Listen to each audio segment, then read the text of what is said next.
Vasudevaya. Om Namo Bhagavate Vasudevaya. Om Namo Bhagavate Vasudevaya. Om Namo Bhagavate Vasudevaya. Om Namo Bhagavate Vasudevaya. Om Namo Bhagavate Vasudevaya.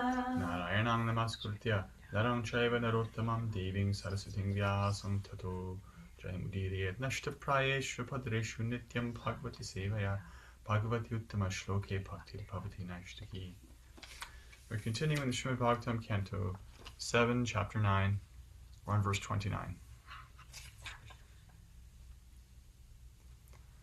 Matprana Rakshana Mananta Paturvatascha Manye Svabhritya Rushivakyam Vritang Vithatum Khadgam Pragruhya Yadavucha Sadvidhetsus Vam Ishvaro Madaparo Vatukang Harami. Translation and purport by His Divine Grace A.C. Bhaktivedanta Swami Srila Prabhupada. Srila Prabhupada Ki Jai. Jai. Translation. My Lord, O unlimited reservoir of transcendental qualities, you have killed my father Hiranyakashipu and saved me from his sword. He had said very angrily, if there is any supreme controller other than me, let him save you. I shall now sever your head from your body. Therefore I think that both in saving me and in killing him, you have acted just to prove true the words of your devotee. There is no other cause.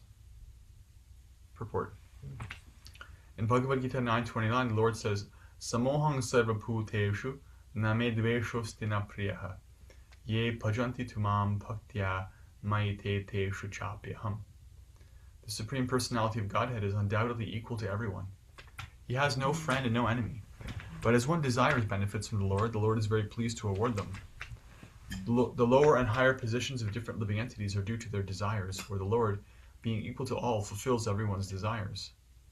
The killing of Hiranyakashipu and saving of Prahlad Maharaj also strictly followed this law of the Supreme Controller's activities. When Prahlad's mother, Hiranyakashipu's wife, Kayadhu, was under the protection of Narada, she prayed for the protection of her son from the enemy. And Narada Muni gave assurance that Prahlad Maharaj would always be saved from the enemy's hands. Thus, when Hiranyakashipu was going to kill Prahlad Maharaj, the Lord saved Prahlad to fulfill his promise in Bhagavad Gita, Kaunteya Patajanihi Name Bhaktav Pranashati, and to prove true the words of Narada. The Lord can fulfill many purposes through one action. Thus, the killing of Hiranyakashipu and the saving of Prahlad were enacted simultaneously to prove the truthfulness of the Lord's devotee and the fidelity of the Lord himself to his own purpose. The Lord acts only to satisfy the desires of his devotees. Otherwise, he has nothing to do. As confirmed in the Vedic language, Natasya karyang karanang cha vidyate. The Lord has nothing to do personally, for everything is done through his different potencies. Parasya shaktir vividhaiva shruyate. The Lord has multifarious energies through which everything is done. Thus, when he personally does something, it is only to satisfy his devotee. The Lord is known as Bhaktivatsala because he very much favors his devoted servant. Jai. Jai. Om Jnana Timirantasya Jnananjana Shrakaya Chakshur Unmilitam Yena Tasmai Shri Gurave Namaha. Nama Om Vishnu Padaya Krishna Preshtaya Putre Srimate Bhaktivedanta Swamin Nityanamane. Namaste Saraswate Deve Gauravani Pracharane Nirvishesha Shunyavadi Paschatya Deshatarane Vancha Kalpatarupshascha Kripa Santupya Evacha Patitanam Pavanebhyo Vaishnavebhyo Namo Namaha. Jaya Shri Krishna Chaitanya Prabhu Nityananda Shri Advaita Gadadhara Shri Vasadi Gaura Bhaktivinoda. Hare Krishna, Krishna Krishna, Hare Hare, Hare Rama, Rama Rama, Hare Hare. Can I have a Canto 10, Part 1, please?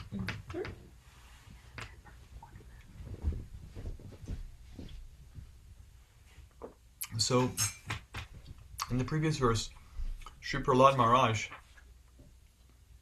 is expressing his indebtedness and his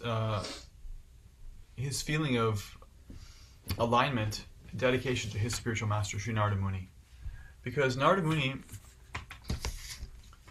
before Prahlad was even born, instructed him and gave him the transcendental sound vibration, which is sufficient to direct him towards Krishna. As it happened to Narad Muni was in his previous life just a young boy with no, like Prahlad, with not an ideal family situation, not as bad as Prahlad's. He had a mother who cared for him, but he wasn't educated, he didn't know who his father was, and he was living a very simple life. And he didn't have material qualifications, but they didn't matter because he had the association of devotees. Prahlad was born into material opulence of every kind, but his father was extremely inimical in every way to Krishna. But before his father could do anything about it, Prahlad heard from Narada Muni. And Prahlad's realization is that he is therefore completely indebted to his spiritual master for that alignment. Because Narada Muni is aligned, therefore those who are dedicated to him, they're also aligned in the same way, and they're considered to be under his shelter. And so in this verse, based on that principle, Prahlad is elaborating what must be Krishna's motivation. This is a very interesting question. It comes up sometimes. What is God's purpose? Or what does he want, right? And effectively, we can say that the Shastra and the Acharyas point out that Krishna's purposes, you can answer it in different levels, right? Like, because even the existence of the material world has different purposes. There's a immediate purpose, which is to facilitate the living entities to have their material existence. And there's a deeper purpose, which is to facilitate their spiritual existence. And even within spiritual existence, there's different layers. Somebody can go into Brahman, somebody can worship the Paramatma, and somebody can become a dedicated devotee. Somebody can practice devotional service with an admixture of karma, again, someone can become a pure devotee. And Krishna is facilitating all of that. So out of his own free will, he's manifesting all that. And so it's an interesting thing because Krishna is not actually affected by the modes of nature. So if you look at the activities of living entities and you ask them why they're doing what they're doing, well, they won't be able to answer you. But somebody on a higher level of the modes of nature, somebody who's transcendental, could say, well, they've been affected. They're doing what they're doing because of hunger, thirst, lust, anger, pride, or they've developed some taste for this combination of the modes of nature unbeknownst to them, and they're helplessly attracted to it, or they're averse, and they're helplessly averse. And actually, everything is quite formulaic because of association. But Krishna doesn't have any association with the modes of nature. There's no way in which he's like, yeah, I feel like I like strawberry jam more today than blueberry jam. It doesn't work that way. There's no like, well, I'm kind of bored of this, so it's not, we can't actually calculate his will about that way.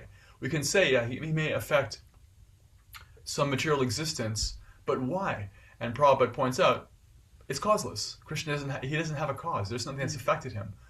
And so, sometimes when we see Krishna acting with favoritism to his devotees, it's bewildering. Well, why would you play favorites? They're all your living entities. And this speaks to Krishna's deeper nature, which is he's actually just very, very loving. And that's what Prabhupada is pointing out when he quotes Samaham Sarvabhuteshu from 929 Bhagavad Gita. Krishna is saying, Samaham Sarvabhuteshu, I am equal to all living entities. He's already established he's the father of all living entities. Everything is coming from him. I'm equal. Name dveshosti na priyaha. I don't have any favorites. I don't have any enemies. I don't have any friends. But, he says, if somebody worships me with love, then I'm in them. And they're in me. Right? That's his nature. That second half of the verse didn't have to be true. Right? It doesn't follow from the first half of the verse. It's true because that's his nature. His nature is he's reciprocal. Right? That's why love exists. That's why relationship exists, because he is like that. Right? He says, but if you love me, I will love you. And if you love me, I will be inside you. You will carry me inside you, and you will be carried inside me. Right? That's his nature. And that's the answer to the question of why Krishna does things on a deeper level, which is what Prahlad is realizing. That Krishna is not obliged to Prahlad Maharaj, except that Prahlad is practicing bhakti. And what's more, and even more important, he's practicing devotion to a devotee. He's very dear to Narada Muni because he's trying to be a devotee in very difficult circumstances. And Narada appreciates that so much. That's the nature of a devotee. Somebody who's free from the modes of nature, they don't have any favorites either. And yet they see that, oh, this person is trying to be a devotee. That's very endearing to them. It attracts the attention, the affection of such a person. And when someone is, when a devotee is inclined to you, then Krishna really starts to notice you because you are under the care of somebody who is very dear to them, right? So our business as devotees is to be under the shelter of those who are under the shelter, of those who are under the shelter, of those who are under the shelter of Krishna. Because it's much safer and much easier than trying to be a devotee oneself of Krishna. It's like, well, how can I satisfy Krishna? Well, I mean, I have some idea. And I also have like very incredibly limited capacity to practice bhakti. And yet, I know somebody who has a better capacity than me. Why do I have to try so hard to be such a great devotee when all I have to do is be lined up with that person? And they're trying so hard to be lined up with their spiritual master. And and everyone's just trying to catch up to Srimati Radharani and just get a fraction of mercy from her. And that's enough.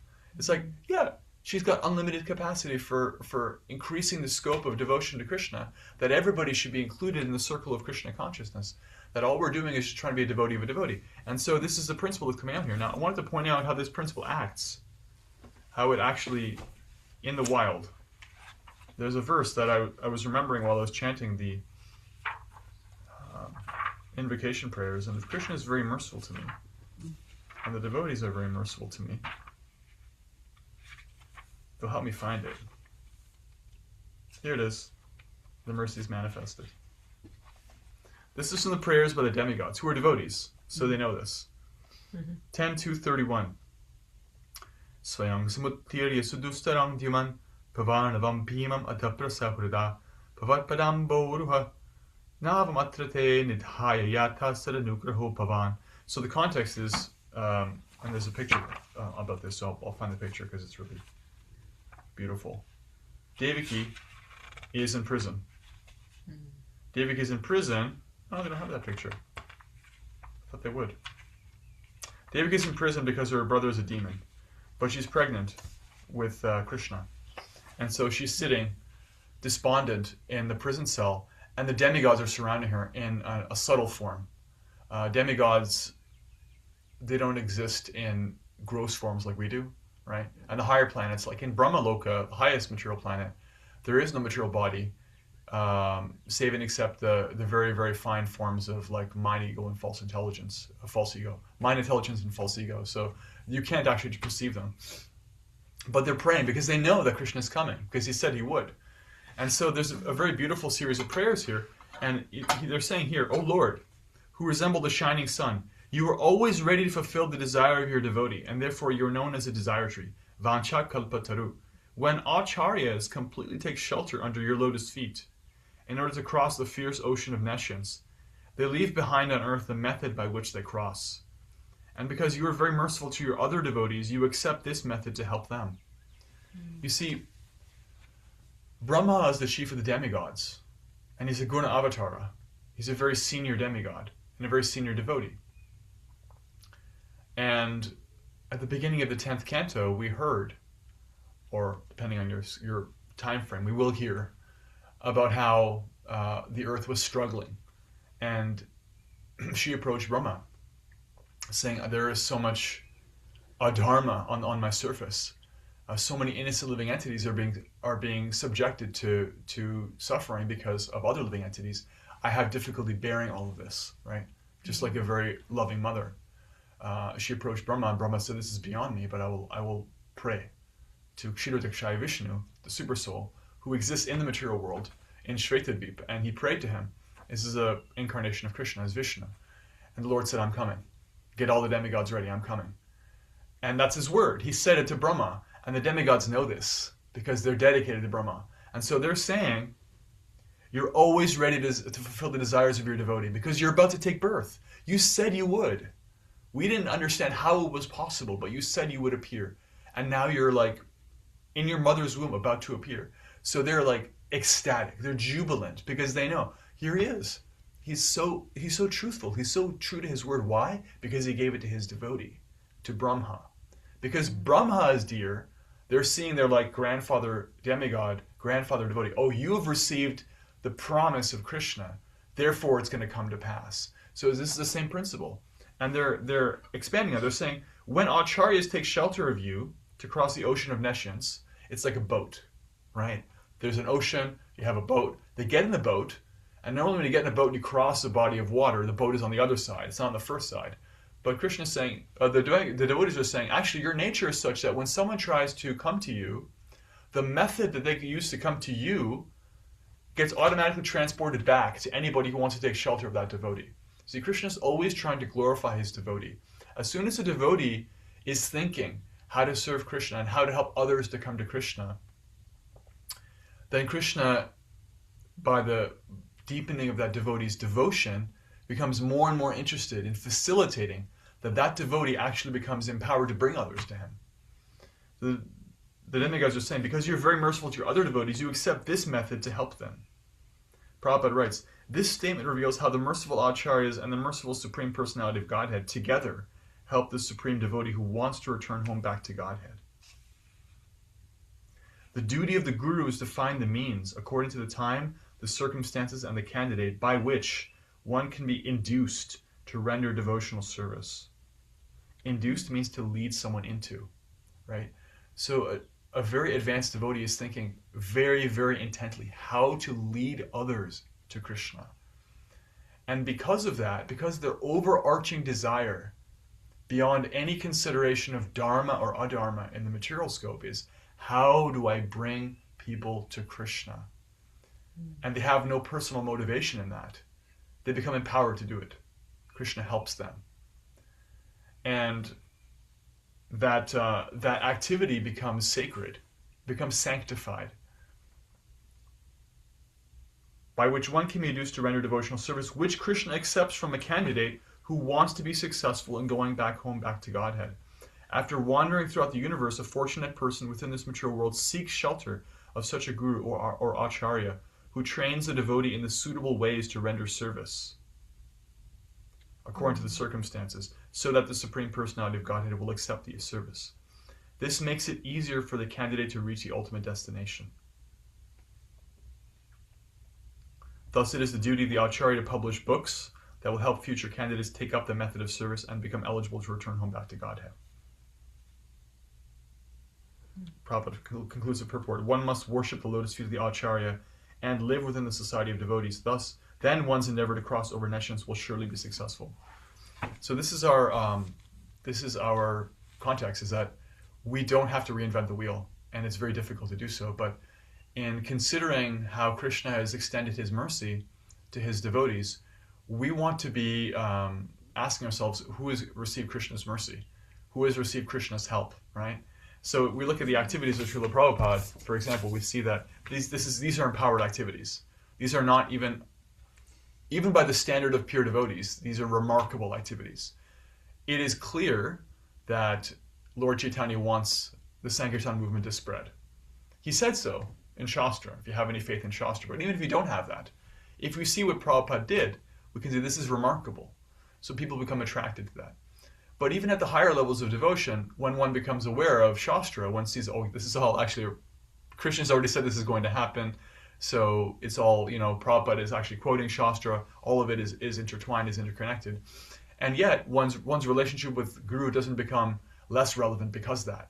We see that actually from Shastra that, well, just because Krishna said it's going to happen, but actually the most important function of that is to see that Krishna said it's going to happen to his devotee, right?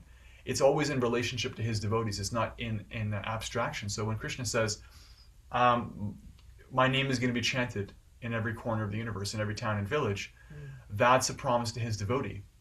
That's out of affection for his devotees.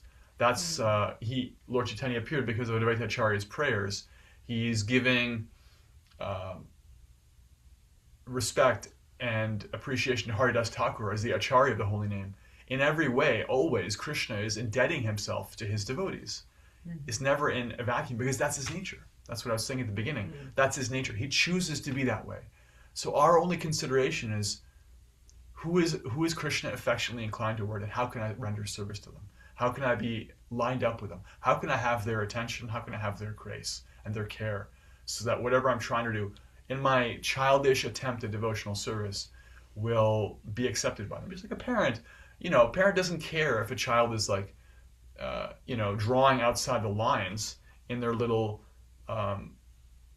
child's illustration book. They don't care. Like, they're doing something. And so that's very cute. And all right, great. I'll pin it up on the wall. Like, I'll look at it always. It's just you're trying to do something. You're trying to help.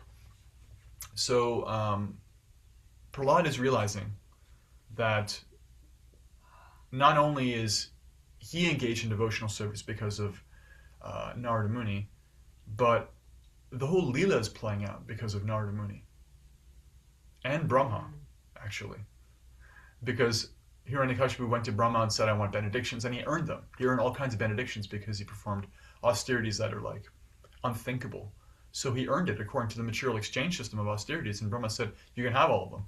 I can't give you immortality because that's not within my power, but I can make you unable to be killed at night, unable to be killed in the day, unable to be killed outside, not inside, not, on land, not in the air, not by a human, not by an animal, and all these things. And that's why Krishna chooses to kill him in a way that fulfills the word of his devotee. Actually, everything Krishna is doing is for his devotees.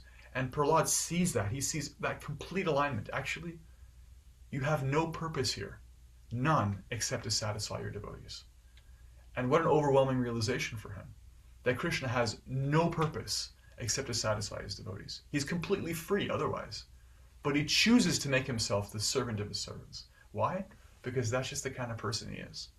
What an overwhelming realization about God's nature that Prahlad is having here.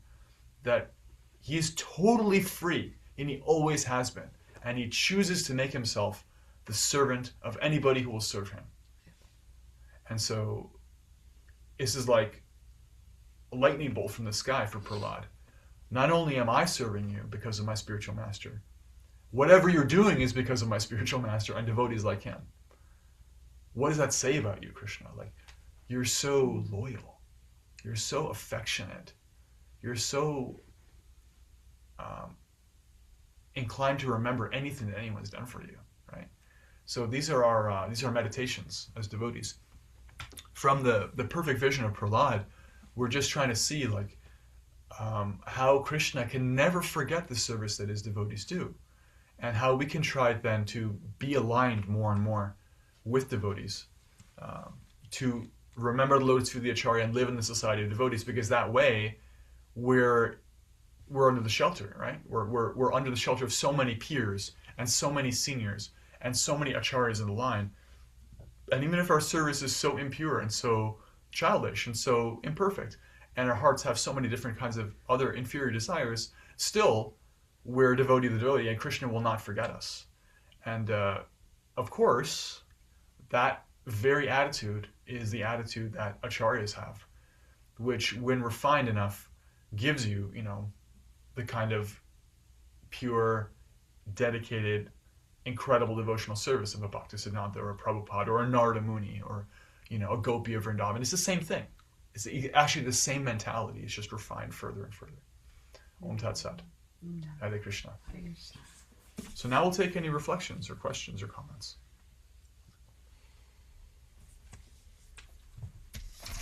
Thank you for class, Shamiya, Shamiya Frost, and everyone, all the devotees, for being here. And last night in TNT Lock, we were talking about like how not feeling good enough or worthy in our trauma and core wounds can affect our spiritual life.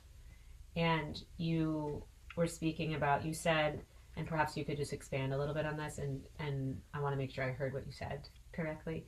You said, why do I have to try so hard to be a good devotee? Just put yourself under a devotee and follow them. It's like we're all trying to be Radharani. Did I hear that wrong? I was saying we don't have to try so hard to be a great devotee. Uh-huh. All we have to do is try to be lined up with the devotees, right? I was saying don't have to worry about being such a great devotee of Krishna. Be a devotee of the devotees. Yeah. And then your devotion is magnified by their devotion. All the way up to Radharani, who's the fountainhead of all devotion and the greatest of all devotees.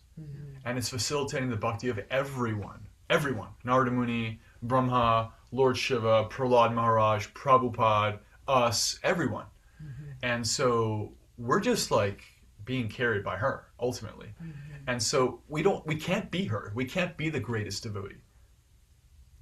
And all we have to do is be a devotee of the devotees, because then you're in line with her. If you're trying to be the greatest of the devotees, it's another kind of Maya, right? You can try to be Krishna, that's one kind of Maya. I'm the enjoyer. Or even in Bhakti, you can try to be another kind of Maya. I am the greatest devotee. No, you're not. That's Radharani. Don't try to pretend like you'll ever be the greatest devotee. Just be a devotee of the devotees, and appreciate the devotion of others, ultimately. And you'll be empowered with whatever you need. Is kind of like expanding on what I was saying. Yeah, that makes sense. Thank you.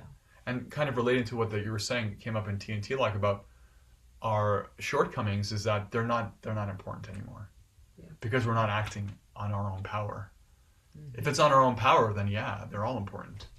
Right? That's why athletes have to retire. That's why academics cease being relevant. That's why philosophers are beaten by another philosopher. Like, you're not good enough anymore. We don't operate under our own power. It's not important how many faults we have. What's important is how, despite all of that, we're taking shelter. Yeah. That's what's important. And it doesn't add up materially, so we can kind of like have a problem understanding that and have to keep reminding ourselves and be reminded, because it's not material. It doesn't make material sense. Right. Thank you.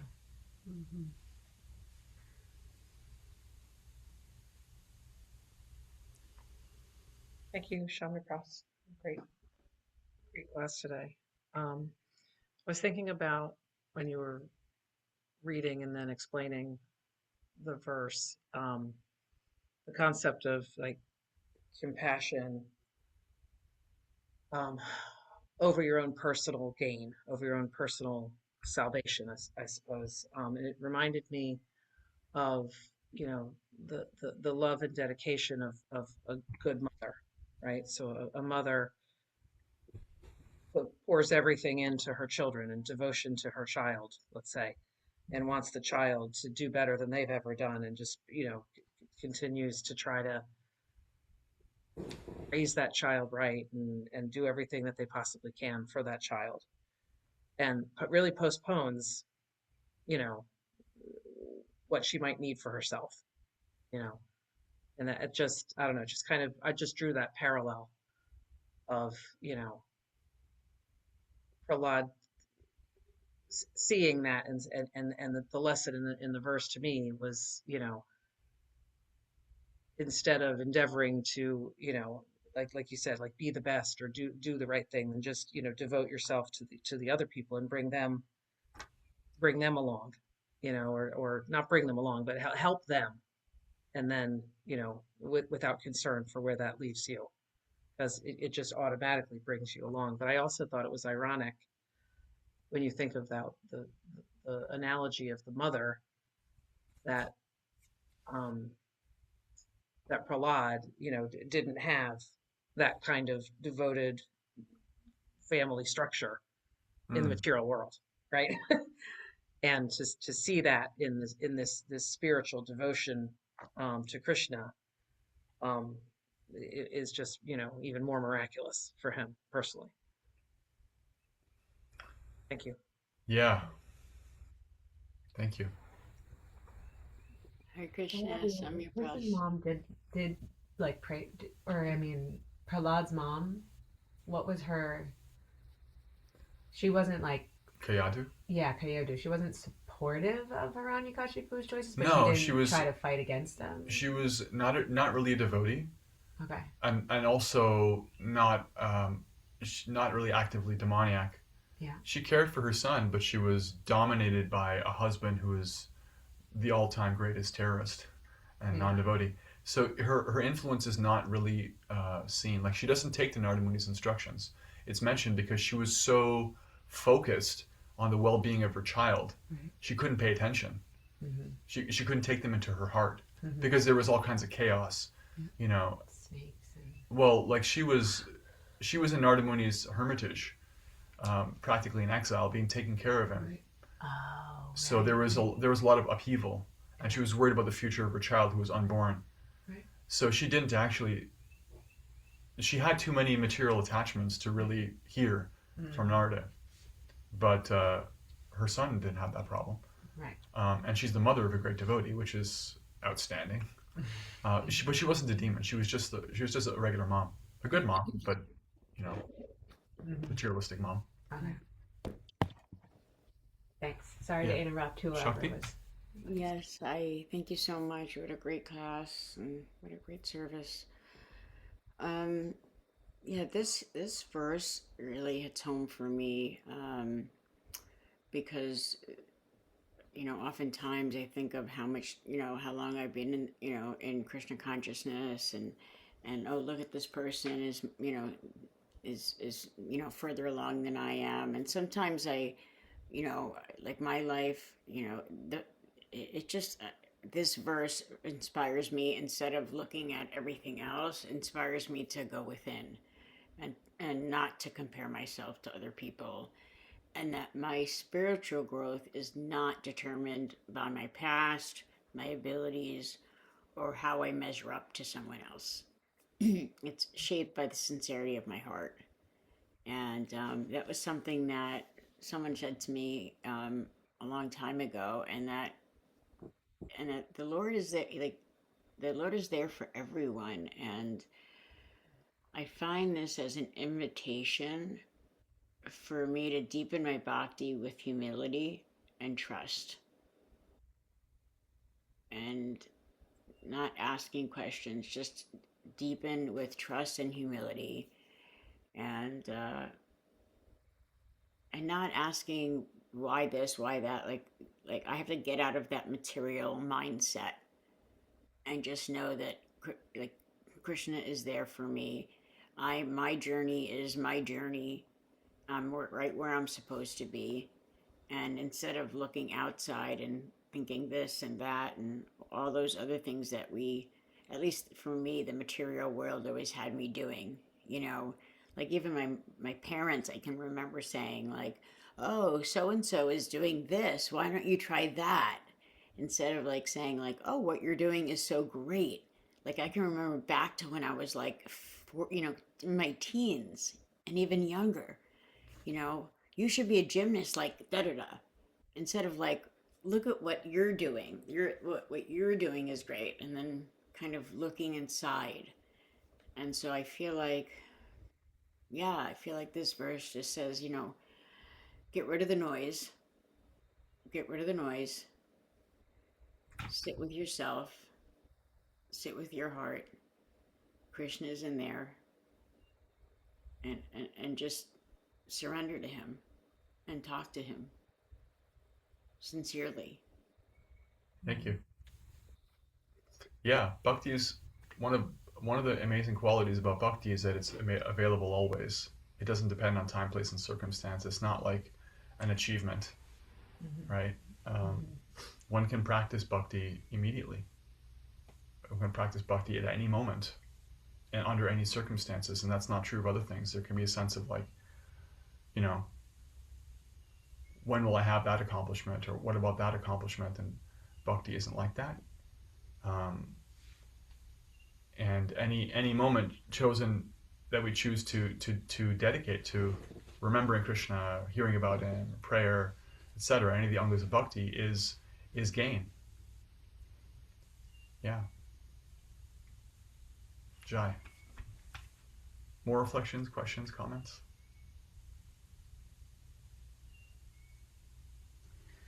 I've been thinking a lot lately about, well, over the course of many months, but thinking a lot about how when I took my vows, I also vowed to live as a servant of the servant of the servant in that mentality.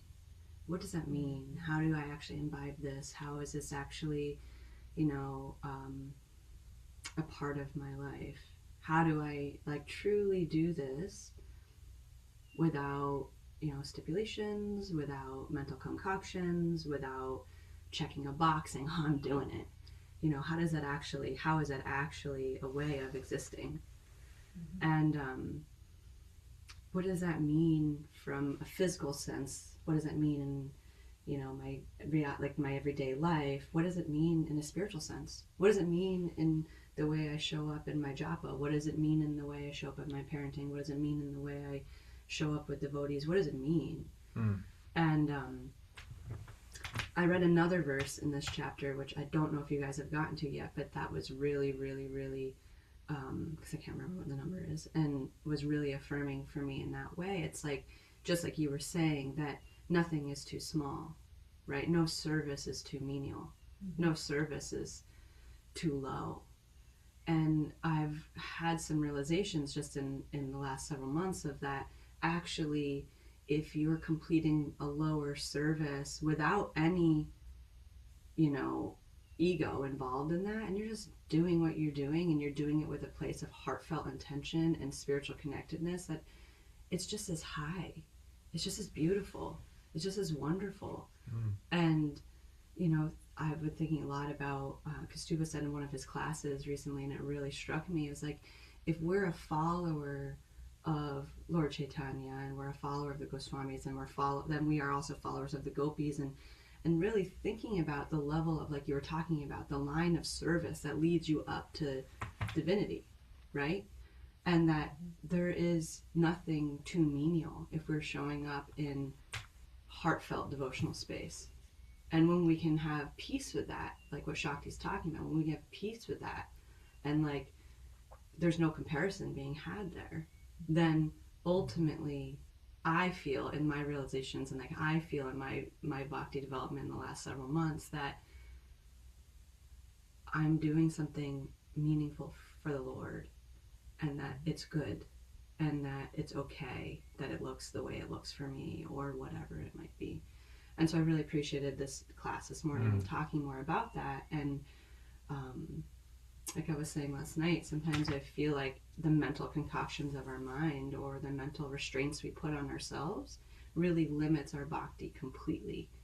And I've just been really trying to be more open around that, and understanding, and just trying to be more in my heart in general. So thank you very much. Yeah, I really like that meditation of asking oneself, what does it mean to be a servant of the servant? Like what can how can I put that into practice in this given moment, in my work, family, with the devotees, with japa, with my shastra reading, whatever it we may be doing. What does it look like? And yeah, you know, not that I'm here to like give the answer to that, but I'll point out a couple things that have really helped me. Is like,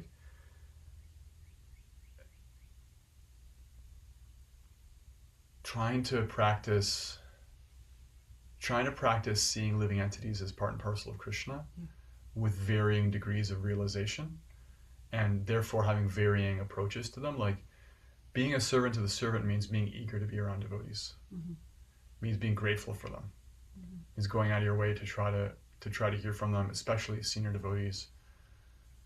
It means seeing how somebody is a devotee even if they don't know it yet, and showing kindness and compassion to them, and being patient when they're going through some material situation that may even result in them being, acting out, because we're all going through it in this world, but actually they're also a servant of Krishna. So things like that's helpful in the world. Yeah, but it's a very deep question, and it's the kind of thing that we have to ask ourselves. But I like how you said that, just knowing that whatever we're doing is under the shelter of these acharyas and the Goswamis, and who are all, servants of Radha and Krishna, and that's so glorious. Like, how can we feel bad about that?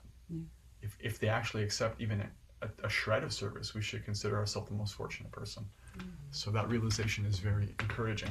Thank you. Yeah. As Majori Gopi was sharing, I was thinking about how at Rath Yatra, like, there's so many different ways you can be involved in service, and like, what if you're like on the cart fanning Jagannath, or you help build the cart, or you're managing the ropes so people don't get run over, and how we're taught how like one of the greatest services is to sweep in front of the cart, right? And like just make sure it's clean for our lordships as they come, down the road, and how like that seemingly, and it's spoken about, often in Shastra, how like being a janitor or right being a cleaner is like in our material mind, it's like a low service or position, but it's actually like one of the most esteemed or greatest and the spiritual sense, and because there's such humility that also doing that with a sincere heart and not thinking that it's low, right? And just like, oh my God, let me just make sure this is clean for the Lord, right? I was thinking of that, how like that's such a high service to Krishna, right? And like if we can try to meditate on that, and as you said, how to be that servant to the servant, and get out of our trauma and our egos and those conceptions, like what that opens for us, like you said, what that opens in your heart and your bhakti.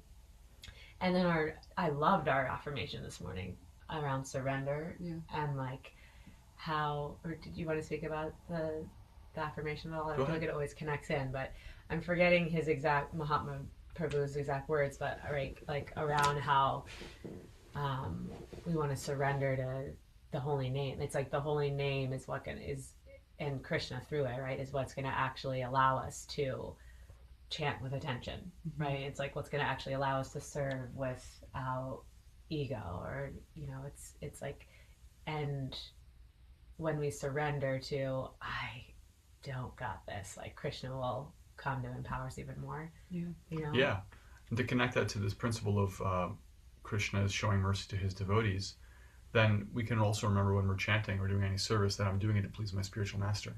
Yeah, I'm actually chanting for them, right?